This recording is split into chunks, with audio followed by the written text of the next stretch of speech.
बिस्मिल्लाहिर्रहमानिर्रहीम। मेरे सामईन को मेरी जानिब से अस्सलामु अलैकुम वरहमतुल्लाहि वबरकातुहू। आज मैं आपको एक नायाब चीज़ बताने लगा हूँ जिसके बारे में अक्सर लोग परेशान रहते हैं, सरगिर्दान रहते हैं। वो कहते हैं कि साहब हमें ऐसी चीज़ बताएं तला के लिए, उज़व की कमज़ोरी के लिए, नफ्स की रगें अगर सुकड़ गई हों, इन सब मसाइल के हल के लिए हमें एक ऐसी चीज़ बता दें, ऐसी चीज़ बता दें कि हम वो इस्तेमाल करें और हमारे सारे मसाइल ख़त्म हो जाएंगे। तो अल्लाह रहमान के फजल से नोट फरमा लें, ये देख लें, ये देख लें, ये फल देख लें और ये देख लें, इसे ये जूम करें जी ज़रा, इसमें से ये सफ़ेद कलर का दूध निकल रहा है।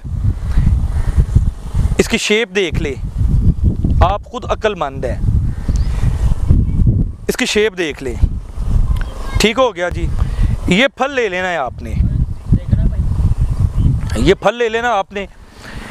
इन फल को ये बात कर जब बड़े हो जाते हैं, जो इनका ये साइज़ बड़ा हो जाता है। ये मैं आपको दिखाता हूँ जी। इसके अंदर से ना बीज निकलता है। जब ये बड़े हो जाएंगे तो ये बिल्कुल आसानी से उतर जाएगा। ये देख रहे हैं आप, ये देख लें। जिस वक्त ये बड़े हो जाएं आपने इसको उतार लेना है। इसको उतार के आपने खुश्क कर लेना है।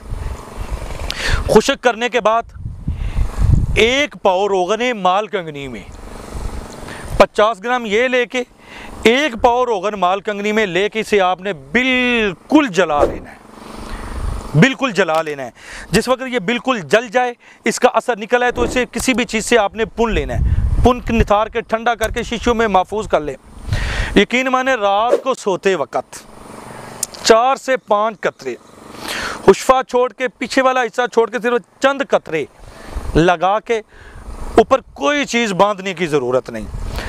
तो फिर आप देखें कि इसके फ़वायद आप देखें। वो लोग जो जलक की वजह से, मुश्तज़नी की वजह से, कसरत मुबाशरत की वजह से उनकी रगें सुकड़ चुकी हैं, कमज़ोर हो चुका है, ऐसे लगता है कि जैसे किसी बच्चे का नफ्स है, उनके लिए ऐसे है कि सिर्फ चंद दफ़ा लगाने से आप देखेंगे कि उज़व में, नफ्स में बेपनाह कुव्वत आ जाएगी।